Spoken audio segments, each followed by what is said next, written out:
Ryan, how's it going? Pretty good. How you been? Oh, good, good. We'll let's see, we got a few more people hopping on here. Awesome. Let's see here. Approve. Ryan's note taker. That's awesome. Okay. Well, we'll get a few more people on here, and if everyone has a pen and a piece of paper, and yeah, that'll be great. Hi, Brett. How's it going? Hi, Brett. Oh, yeah, I can hear you now. Can you guys hear me okay? Perfect. Okay, let's see. I'm gonna get on here and see. Oh, we got Adam on here. Awesome. Okay, sweet.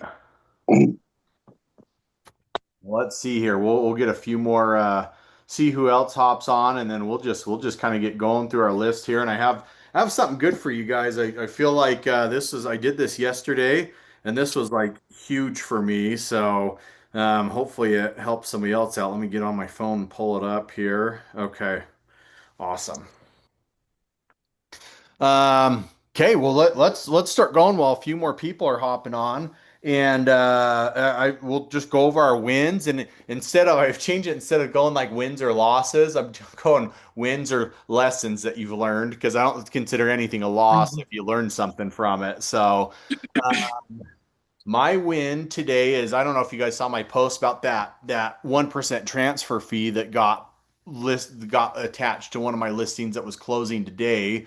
We weren't able to get it removed, but we were able to insure over it because it's essentially just a bogus lien. And I just barely got off the phone with another guy who's been dealing with this, and it sounds like there's literally tens of thousands of these all over the country, and a lot of people are just paying them because they don't want to hold up their closing. So if you got a property in Utah or realistically anywhere, you can get people to insure over it, and they're working on getting it removed. It's just the government takes forever, but there's ways to get around it so you can still close and not have to pay it. And we actually didn't even have to escrow any money for it either. So, which which was great. So that was kind of my win today. But I'll just kind of go down the list here and name people off. So Ryan, I see you first. What can you tell me about a win this week?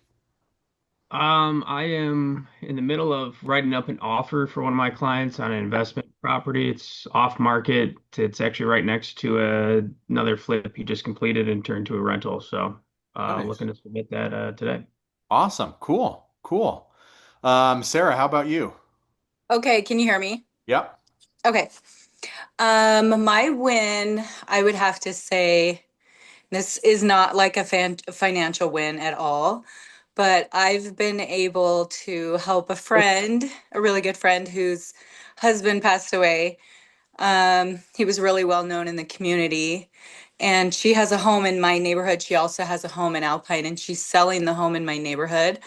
She's using a different realtor, and I've been able to help her get her home ready. And I even found her a buyer That's literally awesome. today that does not have a contingency, and she's been wanting to get into this neighborhood. And so it's like a really, really amazing miracle for both sides. So That's I've been awesome. able to be in the middle of it, helping Lindsay and then also helping my other friend Jenny. So it's just like such a cool feeling. There's no Good. financial gain. I'm not making money on either side.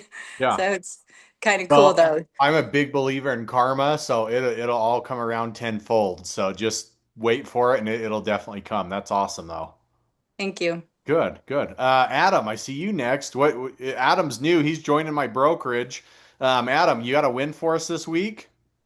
Yes, can you hear me? Yeah. Okay. Yeah, past client just called me yesterday and said, "Will you list my house?" And I said, Awesome. I go, "Yes, but I'm switching brokerages, so now I can help you get a better deal." And he'll wait for me to switch over, but that's in Saratoga where I used to live, Nice. and so I'll be listing his house. Nice. Awesome. Awesome. Yep. Great. Well, that's awesome. Okay. Devin, are you able to chat? I am. There you go. Awesome. Hey, yeah, give us a win. So I actually do a lot of investing and other things as well. And I would say one win for me was we helped a client a year ago do a deal, and we're closing on a second deal with them. Um, to actually today. But what happened was they had a family member pass away last year. We helped them close that deal off market, and then they reached out to us about a month ago out of the blue and just said, "Hey, my grandma passed away. Her place is available again. We couldn't make the numbers work, and they kept getting other investors, wholesalers, cash buyers, and we ended up negotiating the price 3 different times. But every time they came back to us, just because of the experience and the trust that we had from doing the previous deal, that they always gave us the opportunity to come back and either match or beat the other offers. And yeah, it's going to be almost a $30,000 deal for us that we closed Awesome. today. So Good. kind of fun. That's a good payday. That's awesome. Yeah. Well, good, good. Okay, well, welcome. Megan, go ahead. If you can chat. If not, you're busy, got kids or whatever, we'll go on to the next. All right, Liz, we'll go with you. We'll see if Megan comes back. She might be busy. Yeah, it took me a couple of days to arrive at it being a win, but I fired my very first clients this week. And I'm counting it as a win because it's something I would not have done in the past Yeah. and just done something that, ultimately was not what I feel like is the right thing. So it felt like the right thing to do, and I'm gonna count it as a win. Good. Well, your time's more valuable than you think, and a lot of people just like, oh, I got to keep every deal or I got to take every deal, and it's like some of them, like even though you make money, you emotionally or financially really don't make money after you factor in all the time you spent on it. So, Oh yeah. Yeah, it was a divorce situation. Got to the point where all I had to do was upload the photos. We had everything ready to just publish that listing, had my sign up, everything and you know, some things just kept happening that I was like, I'm gonna come pick up my sign. yeah. This is not good for any of us. So Yeah. Yeah. Well, yep. good. Good. Well, and I guess if anything ever happens like that and you just need to refer it out to somebody, because like if you're like, it's too close to home or something like that, then see if you can catch a referral fee on it. So, Yeah, absolutely. yeah. Okay. Yeah. Awesome. Well, good, good. Jesse, are you available to chat? He's on mute, so he might be busy too. So okay. Well, we'll and if Megan's not available, she might just be listening. We'll just get going. Did I miss anyone? If I missed anyone, speak up. If not, we'll get going here. So, okay, awesome. Well, this is going to be a little bit of a different coaching class, but I did this yesterday and this is huge for me. So if you guys got a quiet place to sit, you got a notebook, you got a pen, piece of paper, just something to write down on. Like I did it in my phone yesterday just because I didn't have a piece of paper. But if you guys have a pen, then I'm gonna start reading off these questions to you guys and just give you a little bit of time to write down an answer to each of these and then we'll kind of discuss them at the end and hopefully just you'll see where it goes. It was really really powerful for me yesterday. So first question, and if you guys have any questions, feel free to or I guess if you don't hear me or need it repeated, speak up, but try to like keep your answers yourself, and we'll keep it quiet and just write it down. So first question is define what success means to me. So write that down on the piece of paper, define what success means to me, and then write your answer below it. And I'll give you a minute or two to do this.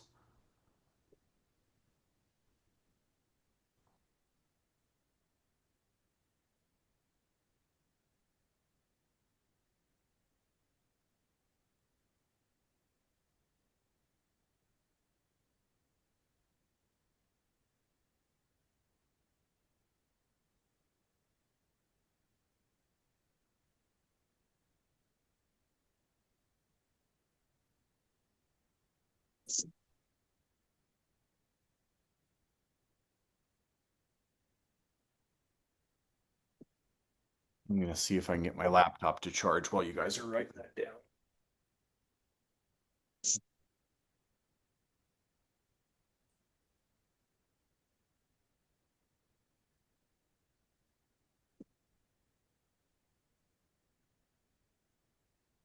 And this doesn't have to just be real estate related. Like mine was just like define what success means to me in life. So, okay. And then to go along with that, what areas do you feel you lack as far as, so what do you lack as far as meeting that standard of what you consider success is? What areas do you lack?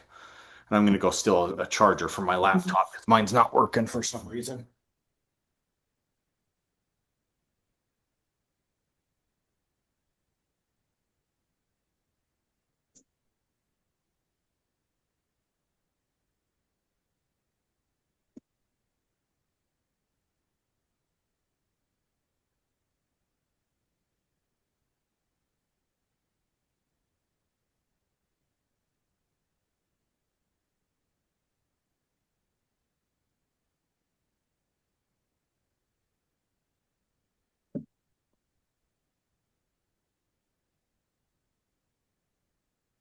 Hey, Pat, do you have a charger that I can borrow? My laptop charger isn't working.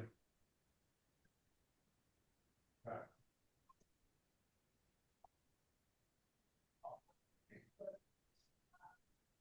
Yeah. Okay. Oh, I got one. I'm good. Oh, yeah, throw that up here. Thanks, love. Okay, sorry guys, I'm panicking trying to find a charger before my laptop dies. Okay. Um, so after what areas do you lack? What core beliefs do you have that you feel contribute to this? So essentially, what's holding you back from being what you consider successful?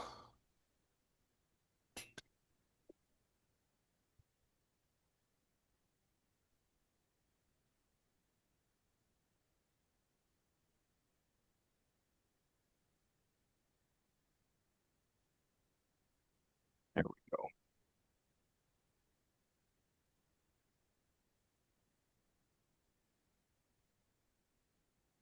Hey, Brett, could you repeat that last question? Yeah, what core beliefs do I have that contribute to this? So and like so what core beliefs do you have internally that contribute to you maybe not being able to meet what you consider is success? Would it be safe to say what core beliefs are holding me back? Yeah, yeah. That okay.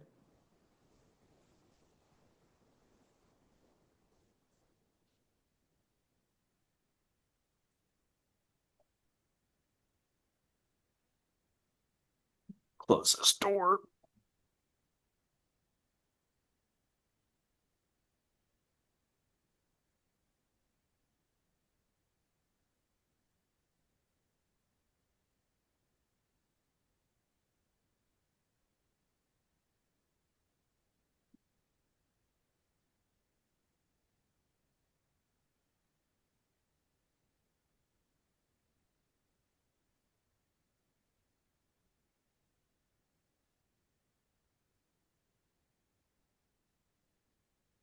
Okay, and the next one, I'm going to try to reword this because this is a little more spiritual course and not necessarily, real estate related. But what was I exposed to as a child that limits my beliefs? And so You I guess you like broke up. what Can you were say that you? again? So what was I exposed to as a child that limits my beliefs or like holds you back? So what exposure as a child did you have that kind of holds you back? And so like I'll give an example of mine is like I have to save every dollar that I get. Like I have to live a very frugal life. I have to pinch pennies. I have to think small and safe. And I live in doubt and fear. So that was I guess a good example of mine.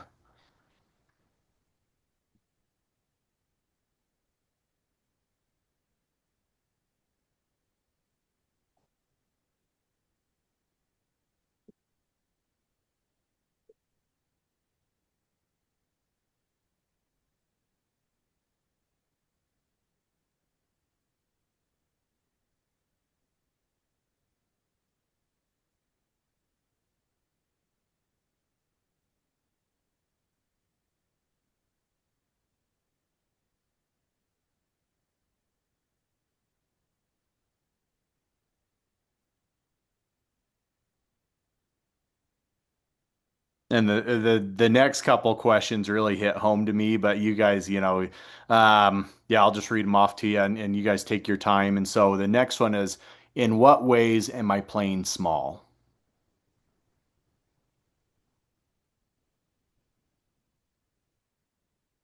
And I would just don't overthink it. Just start writing the first thing that comes to mind. So, in what ways am I playing small?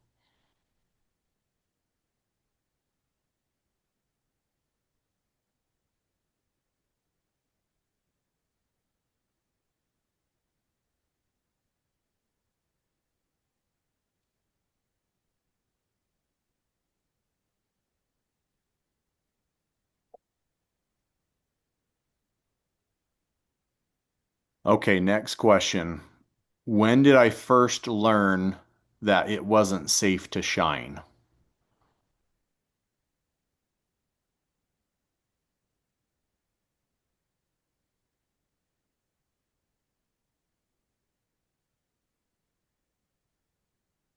When did I learn?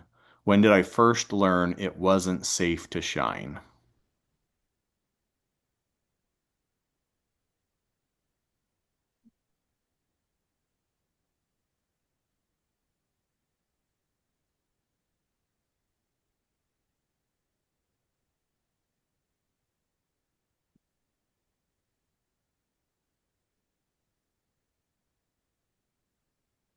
Okay, and this next one was a big one for me. If I was, so write this down. If I was the most confident version of myself, what would I no longer tolerate? And I'll let you think on that. So, if I was the most confident version of myself, what would I no longer tolerate?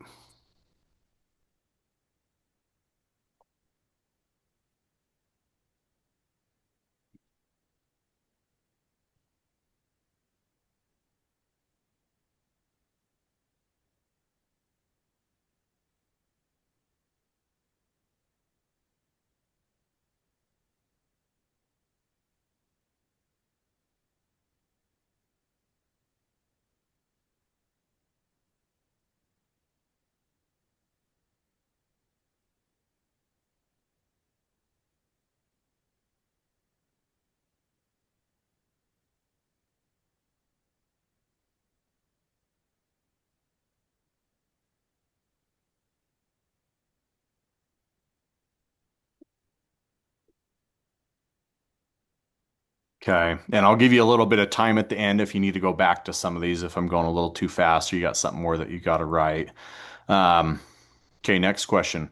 What belief about myself has most limited my confidence?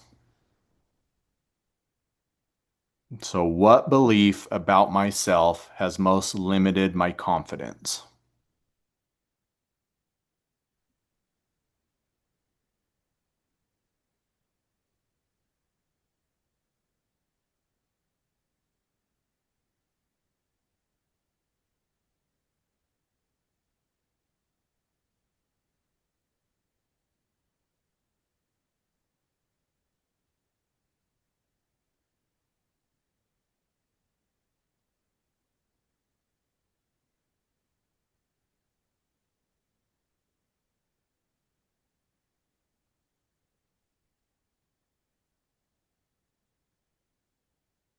Okay, and then the last one, and I think this one really struck home for me is, and I'll word this a couple different ways because some people aren't used to talking like this. But if your inner child could see you today, how would they feel?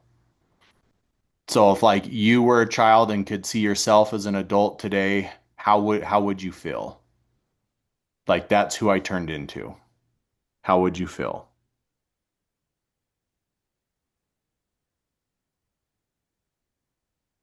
If your inner child could see you today, how would they feel?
Okay.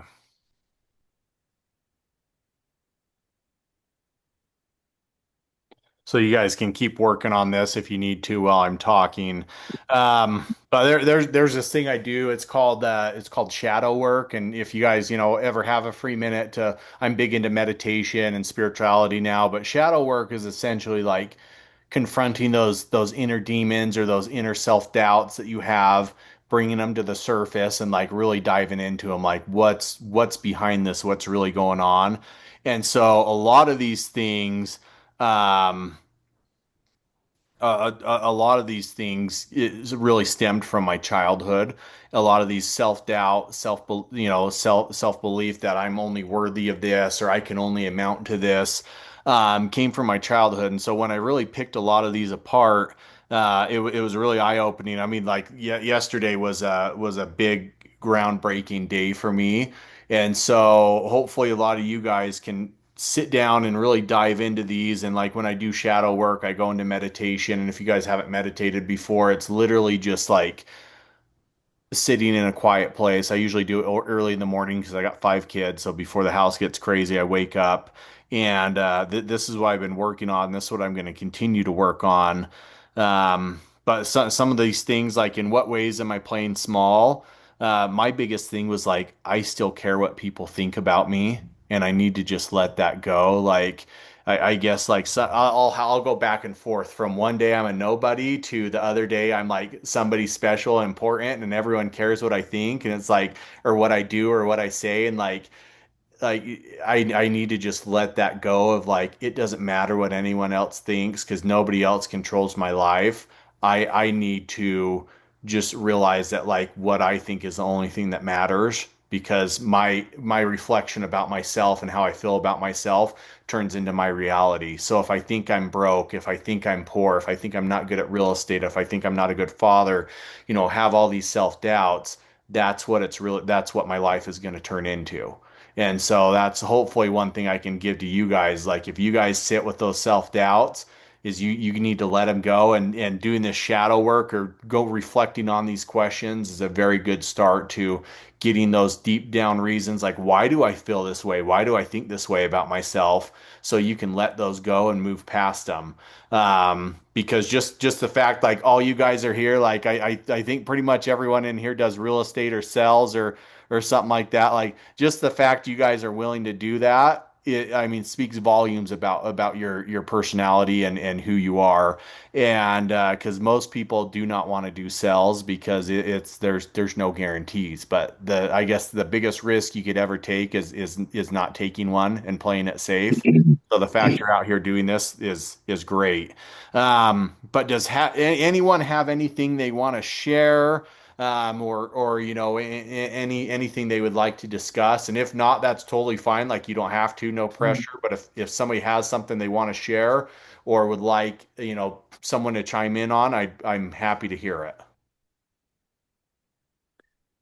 I'll speak up real quick. Yeah. Um, no, I love this. I've done a lot of similar stuff before, but actually taking time to do it is, always another thing. I've never heard the term shadow work, so that's kind of cool. But yeah, it's always good to just get a better feel for recognizing where you're at and finding what those limiting beliefs are. Because again, I can relate. A lot of it stems from my childhood and just never letting that go. I'm freaking 41 years old and still remember the day, I'm the oldest of 5 kids and telling my mom telling me, basically what our income was, what our expenses was, and there's never enough money.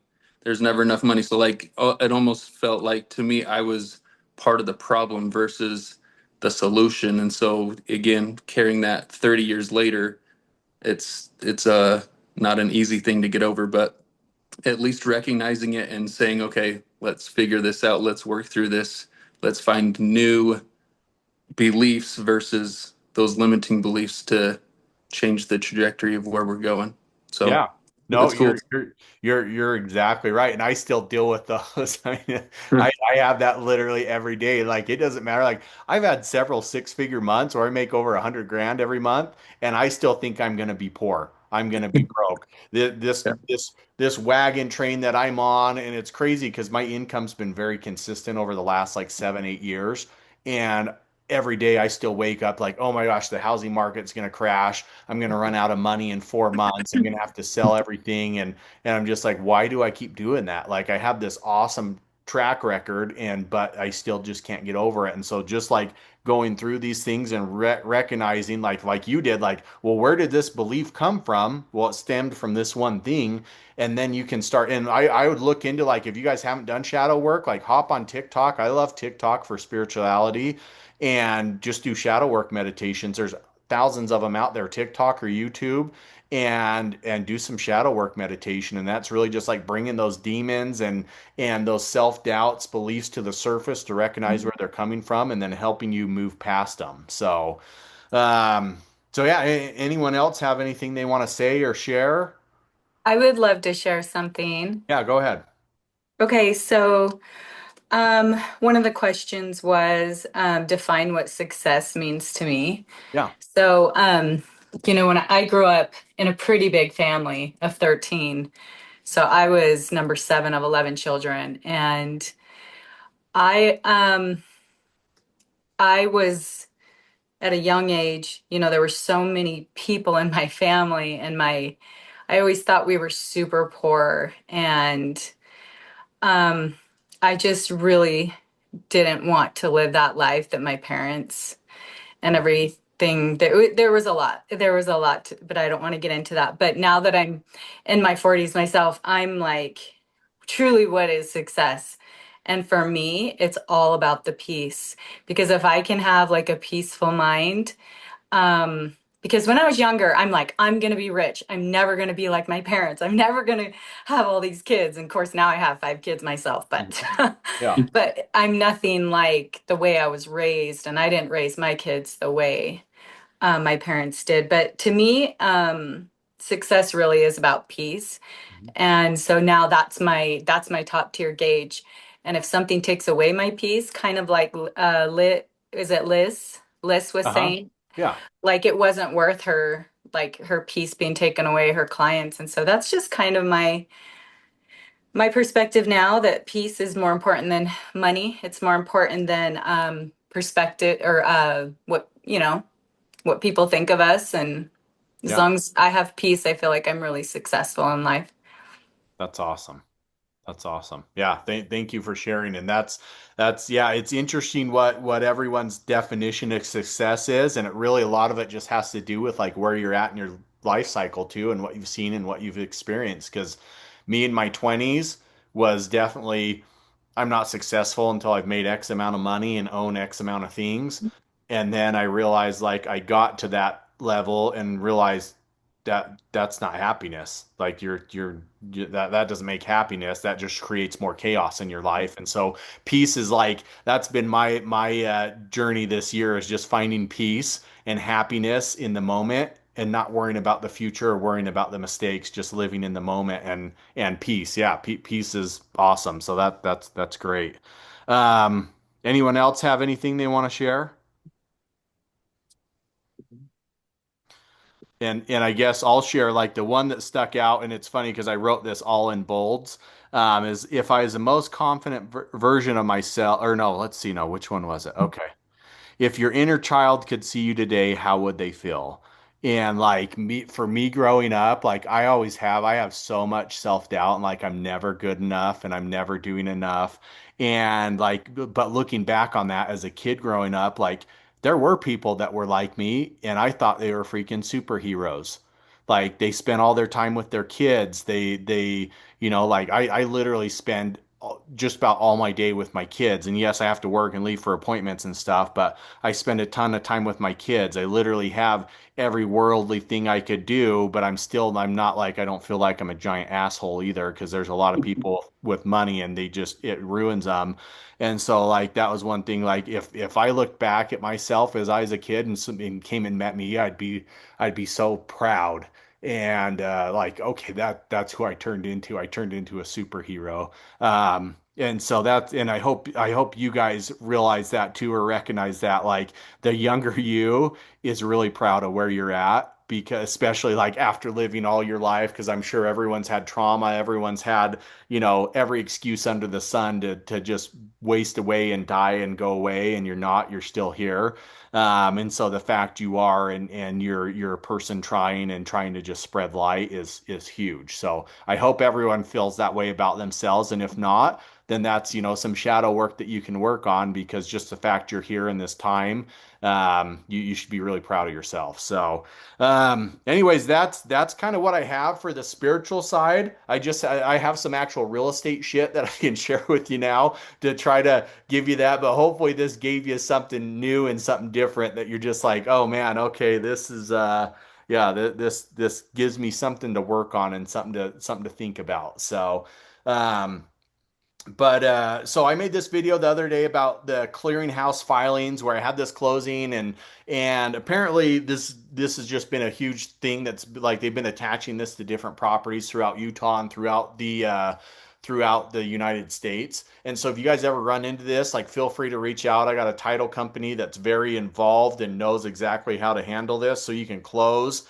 and you don't even have to keep any of the money back, because essentially what these people are looking for is just a quick payout, and like especially like for sell by owners, stuff like this. And this would be a great video to make if you guys just want some content to make, is make video about this. Just copy my video and just like watch it, write it down, and use the same wording that I did. Um, but the person I just talked to another agent before I got on here, and he was telling me like they really go after like for sell by owners and people who just don't know what they're doing, because they just see this lien attached to their house and they just figured, oh, this I have to pay this, and it's 1% of the sales price. So $700,000 house, that's 7 grand.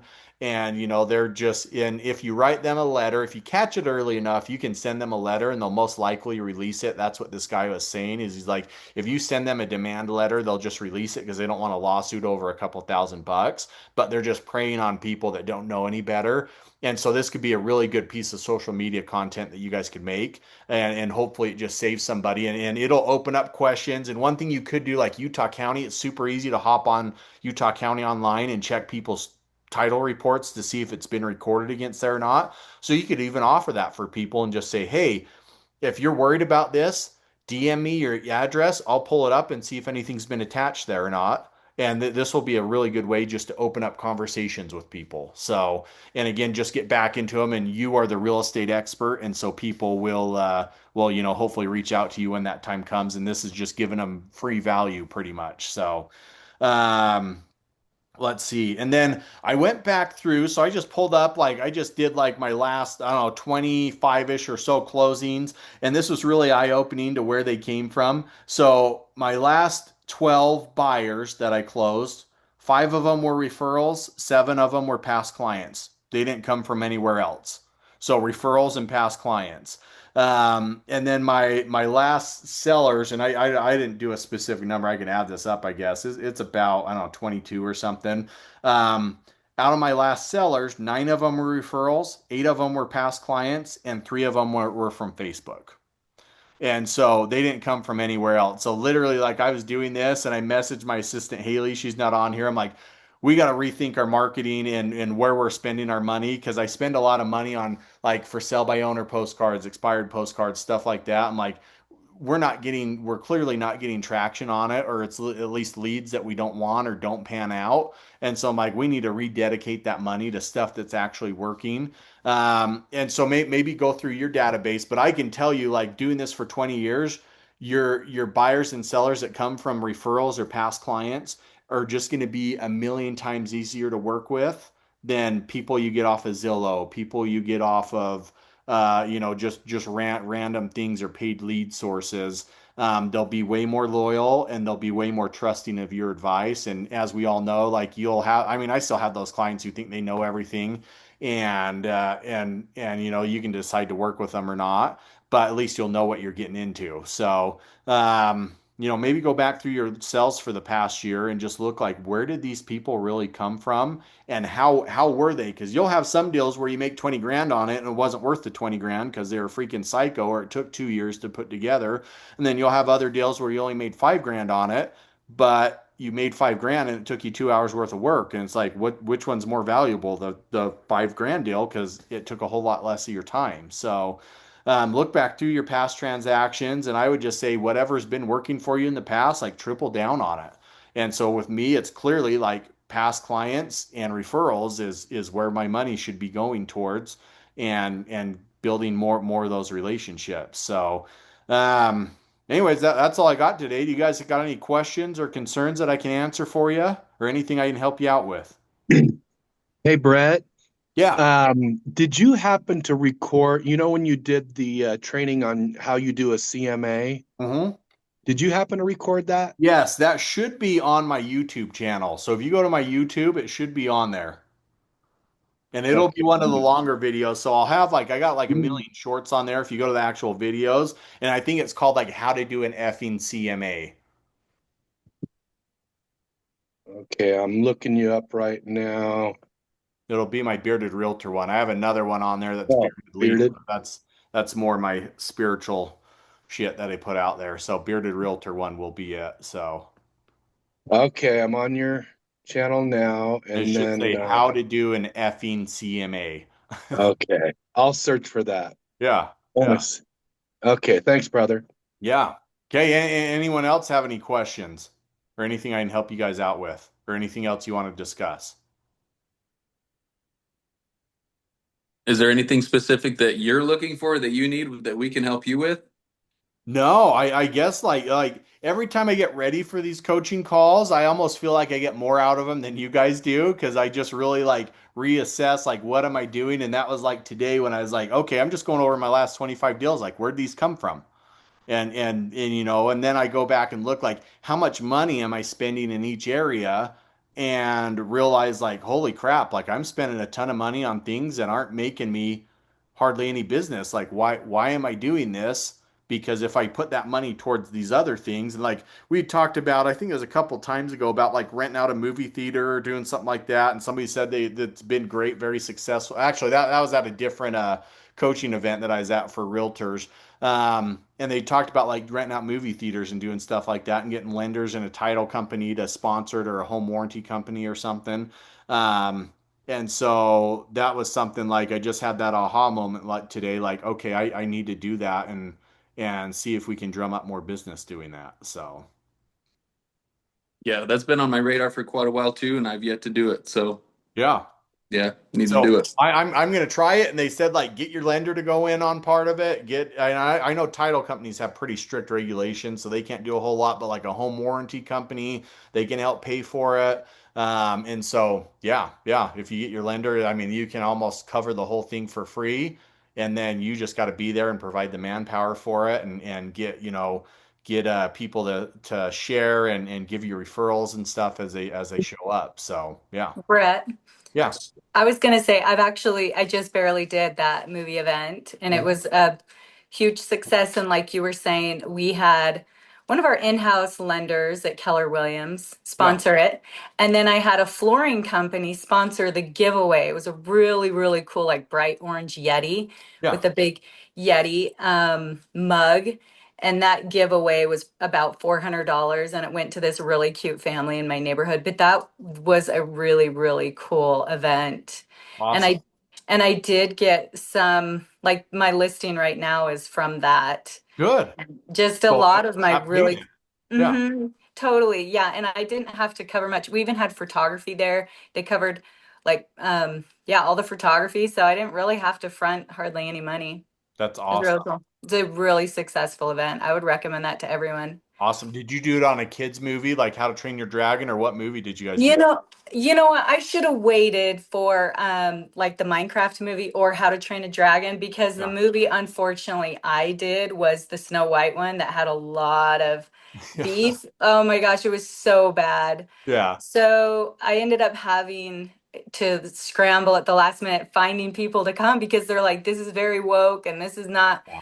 what we're in line with. And I'm like, oh crap, I didn't even realize that. Yeah. Like, You just and the thought, oh, movie, Snow White. Awesome. Cool. and Yeah. it wasn't woke, but I guess the girl was, and Yeah. she put out a bunch of stuff on TikTok that a lot of people didn't like, and I'm like, dang, I should have. So if you guys do this, really research the movie Yeah. and try and find a really family friendly movie like How to Train a Dragon that everyone loves. Awesome. So, yeah. Cool. Good advice. Okay. Well, Quick thank you for question, that. Oh, go quick ahead. follow-up question. I guess what did you find is like the ideal time frame to give yourself to plan ahead for something like that? Is like, do you plan it out like a month ahead? I guess just curious on your on some. Yeah, one of my expertise is marketing. That's something I do really well. So for me, I marketed it about a month ahead of time. And then I even had little goodie bags. I owned a preschool business before I was in real estate. So my whole focus was around the family and the kids. So I Yeah. had these goodie bags. I had professional stickers made that because I'm a hiker, I like to adventure. And so these little stickers that the kids in the goodie bags with treats and frisbees with my stickers on them. I went kind of overboard with marketing, but for me, that's where my brain kind of Yeah. goes. But yeah, I would say it was a month, and then I just marketed it.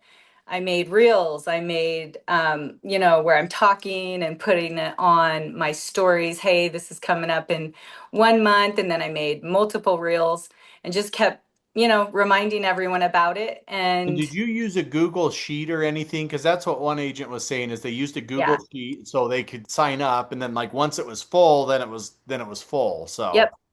Yeah, so in my preschool business, I used Google Forms, and that actually works really, really well for my event as well. And I would just send out the link in the text, and they would fill out their name, how many seats they wanted, and then I think it was only 5 fields they had to fill out, and then the responses came right back to my Google, yeah. because that response comes back immediately with their phone number, their address. So then I was able to collect how many. I think at my theater held 72 people. I was able to gather 72, but most of them were my friends, but some of them weren't. Yeah. Some of them were just like clicking on my story, and I put the link in my in the reel I made, and they could click on it, and then they signed up from there. There was probably about 5 families I didn't even know. So I got all their information and I followed up with them right after. So I felt like it was a super successful way to do it. And for hardly any money spent, Yeah. it's just great advertising. And then when you go to that level, people are like, wow, that's kind of cool. She's renting out a theater. Yeah. Um, Awesome. so makes you look more like an expert. Yeah. Awesome. Cool. Well, I'm gonna have to give it a try. I gotta ask my kids what cool movies coming out that they all want to see. So yeah. So okay, awesome. Well, thanks guys. I gotta run and I got a lunch meeting next, but thank you guys and we'll see you next week. Thanks, Brett. Yeah, Thanks, thanks Brett. guys. Thanks, Appreciate it. Brett.